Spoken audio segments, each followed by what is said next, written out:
African Bank's new chief executive, Basani Maluleke, has been quoted as saying, since coming out of curatorship, the bank has faced a funding challenge, that usually means a crisis, and needs to diversify its funding to be competitive. She is my guest today. Did you face a funding crisis, or was it just, in political speak, a challenge? It definitely is just a challenge. So in reconstituting the bank post-curatorship, the funding structure that was put in place was pretty much rolled over from the previous bank. And as you can imagine, the funding rates on that funding are quite high because it is wholesale funding. So a lot of the work that we're doing at the moment is into ensuring that we get more retail funding.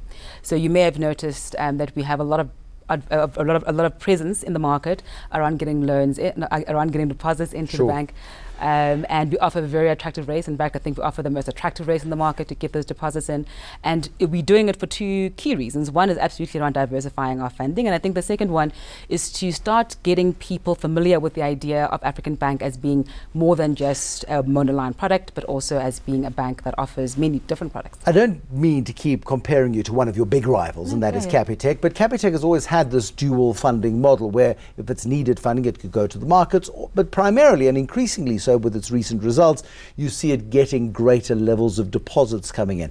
As a bank, your chief goal has got to get people like myself and others to convert their banking relationship from their existing account and pay their salaries into your bank accounts so that you can use that money to lend on to others, considerably cheaper than by going to the bond market and saying to the bond market investors, please lend us some money so we can lend it on, which was the traditional way that African Bank did business. Absolutely.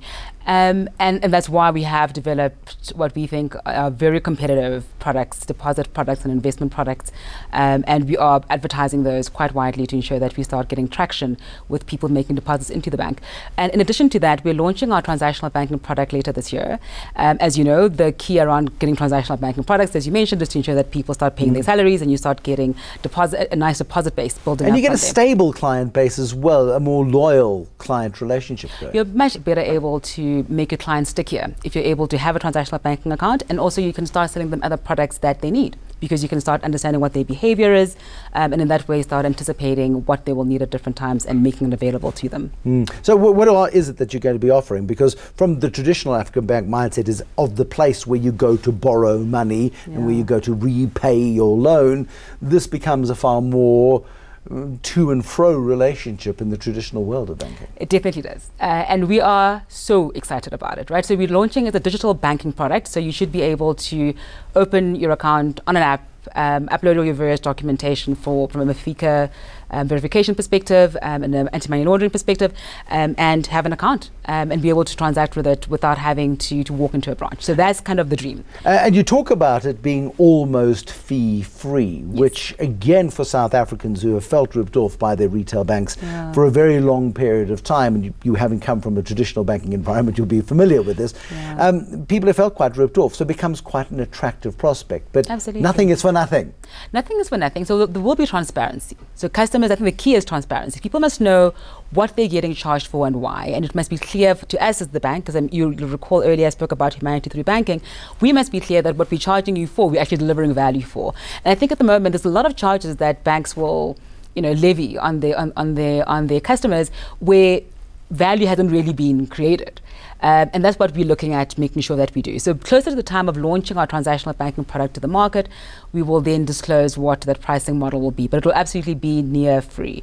And near free, see, this whole thing makes me very uncomfortable. Near free, because things are either free or they're not free. Near free, there's no such thing. What is near free? Please clarify. I suppose near free means that it will be a low-cost, competitive pricing model that we will employ. And also, I suppose, incentives to, if you have a 10,000 Rand deposit kept with us, then your banking will be cheaper than somebody who deposits 10,000 Rand and diminishes it over a period of a month. If you keep a minimum balance, you get a better rate because you can use that 10,000 Rand to lend on, for example. So I can't disclose exactly what all the bells and whistles are going to be, but there will be bells and whistles. And I think the key is to, one, as you've just kind of mentioned, right, you need to ensure that your customers feel incentivized to bank with you. I mean, the rewards model at the moment is a huge thing for all the banks, for all the insurers. Everybody loves the idea of rewards, and I think it is about making sure that you drive the behavior that you want by ensuring that customers feel rewarded either in terms of cash back or in terms of a more a cheaper banking model than they otherwise would have anywhere else. Is this market big enough for another retail bank? We've seen the enormous growth over recent years of retail banking. We've seen the retail banks play in the micro-lending market for a bit and then cut back quite dramatically. Capitec owns that sector. You've been through a really difficult patch, and you're almost starting from scratch. Once again, as African Bank, the brand is there, the brand has resonance. Many of our customers won't be aware of the crisis that the corporate entity that caused the curatorship. Sure. But is there really space for another one? Well, given that we have a few more coming, and not just us, and during the course of this year, never mind in the years ahead, I think the market is getting intensely competitive, right? And perhaps getting more saturated. But I think what we're all recognizing is that there is an absolute there's an absolute opportunity to disrupt how banking currently works for all the reasons you mentioned earlier, right? I do think the pricing structures of banks are higher than what they should be. I do think that there's value that ordinary customers can be capturing. I think a different value proposition is required. When we think about what we're going to be offering on our transactional banking product, and what we're really proud of as well, is the opportunity to start creating shared banking. So if we look at the behavior of people at the moment, people have WhatsApp groups for everything, ranging from my gym buddies to people I listen to music with. And I think there's an opportunity to say, well, if you value whatever it is that you're doing with these people, is there an opportunity to start doing some banking with them? What would a shared banking model be? So there's a bit of like a Stockfell feel to it on the one hand, but I think also there's the opportunity when we talk to people who say, well, actually, I have my ski group and we're planning our ski trip, and it would be great if we had an ability to save for it together and to be able to do other cool things that we can do as a team around our banking. And also, if you think about how, for many people, financial services is a bit of a black box, right? People aren't necessarily comfortable talking about money. People aren't necessarily comfortable asking about money, because too often there's jargon and people feel as if they're being made to look stupid. And I think the opportunity to kind of say to people, you can do this as a team, you can learn about this as a group, and kind of demystify this thing, and start using language that is more accessible. Let's say, to ordinary people. I think that's where the niche really is for us. Well, that is an interesting competitive space that we're moving into. I want to talk about that competitive space and how they position themselves within it.